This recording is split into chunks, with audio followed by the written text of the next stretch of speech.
Welcome into the Bonesville Pregame Podcast. Al Myatt joined by Kevin Monroe. Kevin, of course, an outstanding defensive back in his playing days at East Carolina.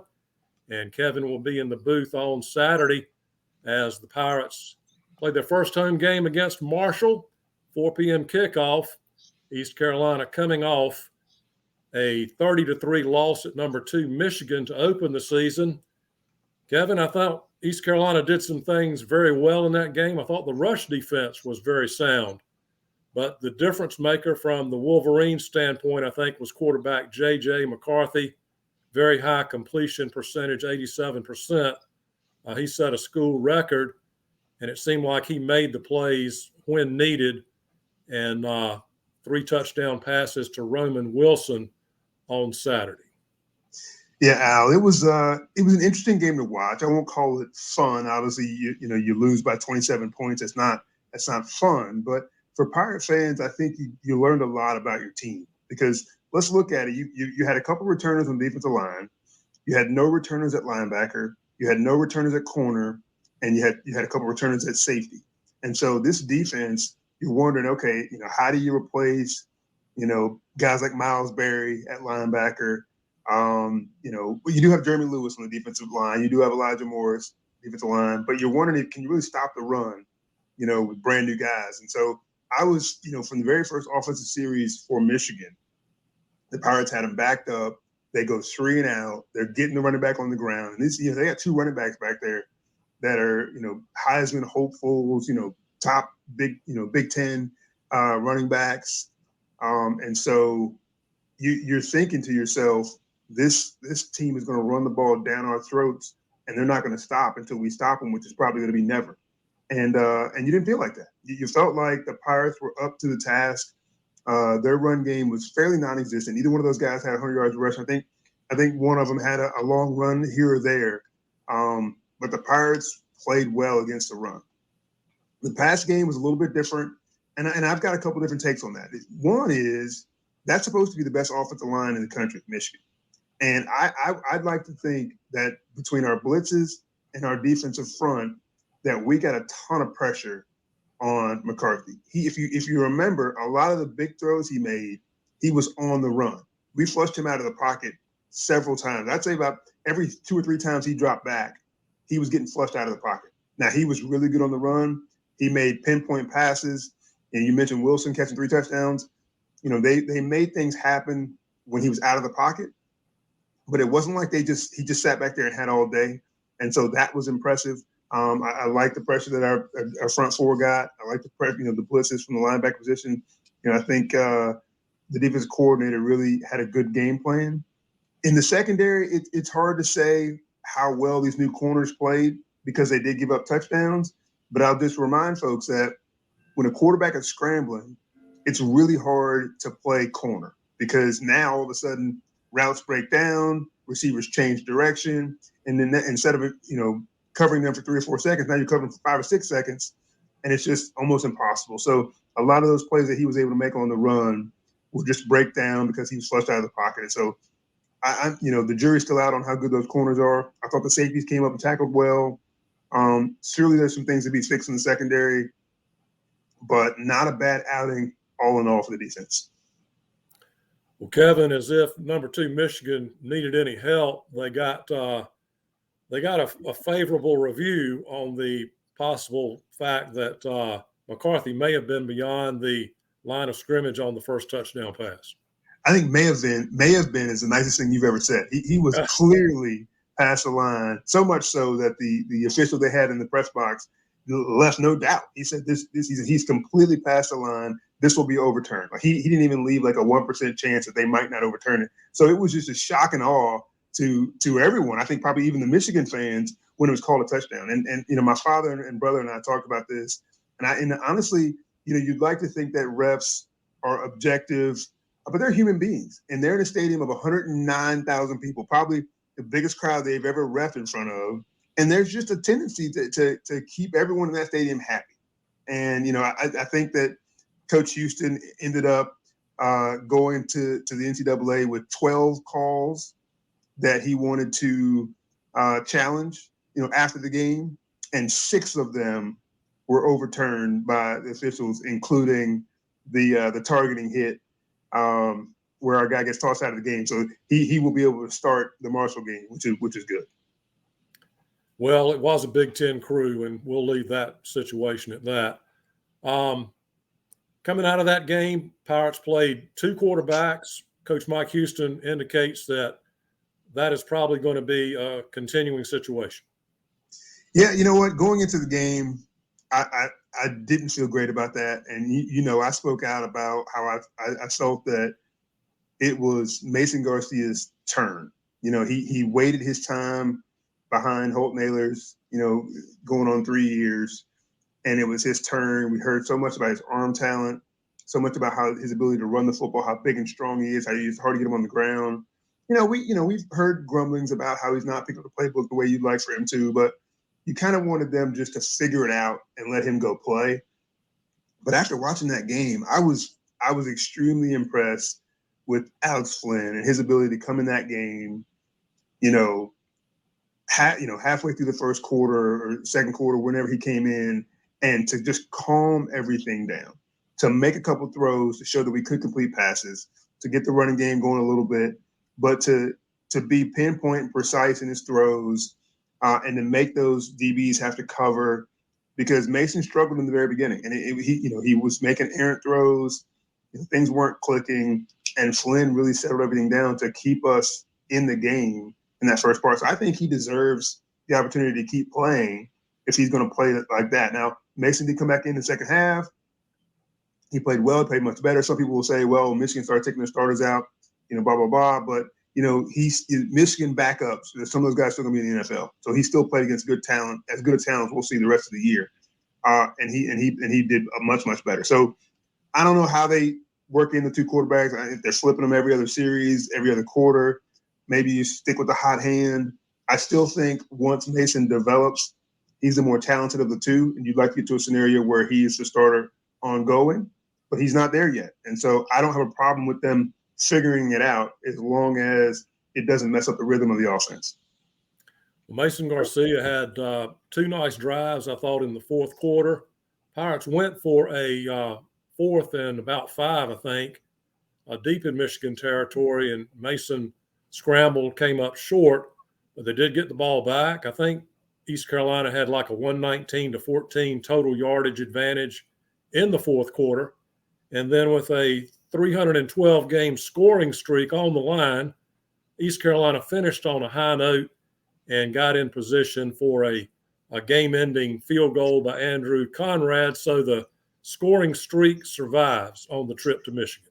Yeah, and I don't have a problem with that. You don't want to come home scoring 0 points. So, fun fact for you: it was my first college start, that 1997 Syracuse game in the Carrier Dome against Donovan McNabb when they beat us 56-0. So I know all about the last time the Pirates were shut out, and deservedly so. That was a very, very good Syracuse team, and I would argue that they was probably as loud or louder in the Carrier Dome than it was in the Big House, even though they have 30,000 less fans, because they're in that dome and they're right on top of you. And it was crazy time. But yeah, I like seeing the Pirates fight there in the fourth quarter and find a way to get in scoring position and Conrad knock that field goal through, because it just gives you a sense of accomplishment. And that's something they hadn't had most of the game. I feel like maybe the defense, the D-line, linebackers specifically, because of how well they did in the run game, they had a sense of accomplishment, but not a whole lot was happening on offense. And so for Mason and his confidence to get those drives going and for Conrad to knock it through in the hostile environment, I think it was a big deal. Well, Kevin, you had a challenge at Syracuse defending Donovan McNabb, as I recall. I remember that game. I bumped into Jim Boeheim in the press box. Oh, nice. Syracuse. But moving forward, we've got Marshall coming in. First home game for the Pirates in 2023, 4 p.m. kickoff, Dowdy-Ficklen Stadium. Kevin, this is a series that has some very significant history, and East Carolina leads the series. But you go back to 1970, and there was the plane crash on the return trip for Marshall, and most of the team's players and coaches passed away with that fatal flight. And Then you move forward, 2001, certainly a big moment in Pirate Thundering Herd history. Bowl game in Mobile, 64-61, and the David Garrard and Byron Leftwich matched up in that one. A lot of points, and East Carolina came up on the short end. Just recently in the Mike Houston era, you've got a trip to Marshall in 2021. East Carolina really in need of a win. I think it was the third game of the season. And Holton Ahlers rallied the Pirates in the fourth quarter. And East Carolina came home with a victory. I think they were down 17 or 21 going to the fourth quarter. So great win. And then the next game in the series will be Saturday. Marshall comes in 21-17 win over Albany in their season opener. Pirates, of course, looking to regain some momentum. They'll be going to Appalachian the following week. So the stage is set for another chapter in the Marshall East Carolina series. Yeah, Al, we will forever be linked with Marshall because of the 1970 plane crash. Just one of the hugest tragedies in sports history of any sports. And it's as a player, it's something that I thought a little bit about on every road trip through the air. You never know when something like that could happen. Obviously, it doesn't happen very often, but it's just something that always sticks with you. And to know that they were on their way back home after playing East Carolina, to have that happen is just it's a gut punch.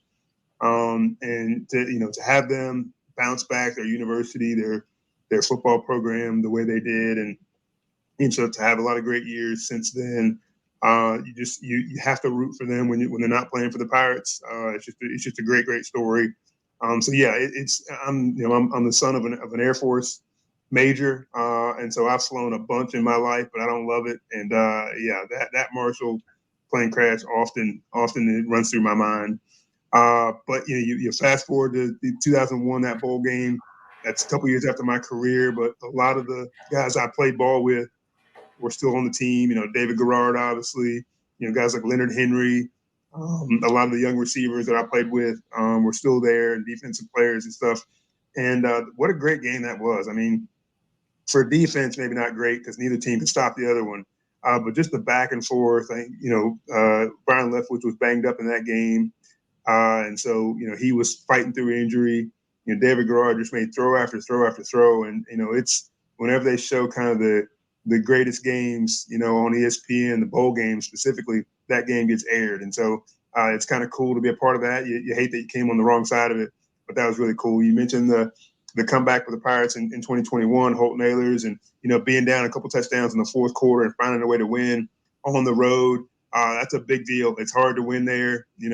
Going back to the Randy Moss days, they packed that stadium and they get really excited about the Thunder and Herd. And so to find a way to win on the road in overtime was a big deal. And so they roll in here, Saturday, and, they'll be ready to win. They didn't have a great showing in their first game against Albany, only 21 points scored. They probably didn't get done a lot of things that they wanted to get done. But they've got a pretty good running back in Ali Rasheen, and, quarterback Cam Francher, completed 80% of his passes on Saturday against Albany. And so they've got some things they can get done offensively to hurt you. They only gave up 17 points defensively. So they're going to have guys flying around that can make plays. This is a Marshall team that can certainly beat the Pirates. They're favored going into the game. That's after the Pirates, lose by 27 on the road and have a 2-quarterback situation. I'm sure it's hard for the prognosticators to pick this game, but I expect the Pirate defense to show up in a big way. And I think they'll be okay, but this certainly will be a hard-fought game. Well, Kevin, just talk about the difference in environments, because you've played on that turf at Dowdy-Ficklen, and you know what an impact Pirate Nation can have on a football game. And it's quite a contrast to go from being the visitor in the big house to playing in the Fick. Yeah, I don't know that there's a more fun place to play in the country for my money. Dowdy-Ficklen Stadium is just one of those places where the fans love their sports. They love their team. They love the Pirates, and they love football, and they love to root on the Pirates. And so, we've forever been one of the non-conference, non-Power 5 conference leaders in attendance over the years. And so I expect Dowdy-Ficklen to be packed full of people. We're coming off back-to-back, bowl-bound seasons. Things are looking up for the Pirates. They had a decent showing at Michigan. So I think Dowdy-Ficklen Stadium will be rocking. I expect the students to be, super excited to be back in the stadium. The fans, the season ticket holders, my family are season ticket holders, as well as my parents. And so I expect everybody to be there, making it loud. Excuse me. And it'd be a fun environment. It won't be Michigan, but how loud is loud, right? Once you get over 50,000 fans, it all sounds the same. So I expect it to be pretty rowdy in Dowdy-Ficklen. Absolutely. And then, Kevin, the running game, ECU played multiple running backs at Michigan. The running game just had a few moments really where it shone, but if those guys can get going, that takes some pressure off whoever is at quarterback, and that could be a big factor Saturday. Yeah, we all know what Rajee Harris can do. He had a big season a couple of years ago before his injury. And then obviously Keaton Mitchell stepped up last year in his absence, but he seems to be back, maybe not with the same explosion as he once had, but he'll continue to build that strength in that knee, continue to get more confidence in that knee. A lot of times it's mental, right? You have to get past the fact that if I cut here, cut there, I'm going to be okay. If I accelerate into that second and third gear, I'm going to be okay. And so he'll get better, he'll get faster, but we saw some flashes of it against Michigan, what he could do. Marlon Gunn, he came in last year to kind of, give Keaton Mitchell a blow from time to time. And he was really good. He's got Keaton Mitchell type talent in that he can run away from people, gets through the hole quickly. So he's that all speed back. And then Bond, I think it's the kid's name that came in, the freshman. He catches the ball out of the backfield. He's quick and strong. Not many true freshmen play, in Division I FBS football and play at a high level. I think he's going to play at a high level given the opportunity. So you don't want to burn a kid's red shirt and not use him to the fullest. So I expect to see a lot out of him this season. So that running back room is full. There's a couple others I didn't even mention that may get some snaps, may have some opportunities. But the Pirates can run the football, and they showed that in the Michigan game. Kevin, in terms of special teams, we mentioned Andrew Conrad's game-ending field goal, but Archer Trafford, the punter, he has apparently won that job, and he had a 67-yarder down at the 2-yard line after the first ECU series in that game, and that type of performance is really going to be a plus for the Pirates. Oh, there's no doubt. You have a punter that can control the field, and it was kind of cool having Andrew Bays on the broadcast to talk about it. One of the greatest punters in ECU history, if not the greatest. So to kind of welcome in a new punter in an environment like that, you think that you're going to shank a few of them, but he held steady. Had a good average on the day, and that first one was a big one because, as you said, it pinned them deep. It gave the defense confidence they could kind of pin their ears back and go after him, which they did. They got off the field in a 3-and-out, and were able to flip the field. Now, the offense didn't do much with it, but just having that threat from the punter is a big deal. Andrew Conrad was able to knock a field goal through. Obviously, a big deal for him and his confidence. So special teams wise, there was really no letdowns. Coverage teams did a good job. No big, huge returns for Michigan. Not a whole lot in the return game for the Pirates. Obviously, I don't know if Michigan even punted in that game, but in terms of kickoff return, we fair caught a few of them. So you really didn't see the kickoff returners do much. But we know we have some talented guys back there in the return game. Kevin, the weather looks good for Saturday, and let's talk about that Bonesville tradition. Kevin's keys to the game. Yeah, it's interesting being back home. I want to start with that. You get back in that home environment. You want to take advantage of the crowd, of the moment, and play well at home. So I just think the energy of the crowd is going to be a factor. I think the ability to get loud and cause maybe some offsides or false start penalties from Michigan. I don't use the home crowd often, but I think it's a big deal in this opening game. Seeing what they saw in Michigan, the crowd would be a huge deal in this game. Secondly, I think you got to establish a running game. You're flip flopping on quarterbacks. You don't know who's going to be in there, what their rhythm is going to be like, how they're going to throw the football. But I know if you get the running game going, with the three guys that we mentioned to start with. I think that takes the pressure off the passing game. We had a receiver go down in that first game. We had Kerry King went down in the preseason, and so we're down a little bit in receivers. So we got to have some young guys step up. So if that running game can get going, I think it'll take the pressure off the two quarterbacks and the receivers in the passing game. And then defensively, Marshall wants to run the football. They had 26 carries in that last game. Ali Rasheen had 18 of those carries, and he had 137 yards of rushing, 7.6 yards of carry. So he's a guy that can get it done. They want to run it, but they also throw the football, and they threw it 35 times against Albany. And so we got to be sound defensively, protect, in the run game, get the guy on the ground, but also in the back end, we got to be better. The Pirates didn't perform up to their ability in the back end. That's going to start with those guys getting pressure up front on Cam Fancher. So we'll see how they perform, but if they can, one, get the crowd involved early and keep that momentum, two, find a way to run the football with those three running backs and be effective to help take pressure off quarterbacks, and then three, defensively, be stout up front, be stout against the run game, and protecting the back end. I think those are the keys to the game on Saturday. Sounds good. We'll see how things unfold in the home opener for the Pirates, and maybe East Carolina can do something that Notre Dame couldn't do, and that's beat the Thundering Herd at home. Kevin, as always, great talking with you on the Bonesville Pregame Podcast, and we'll look forward to next week. Appreciate it, Al.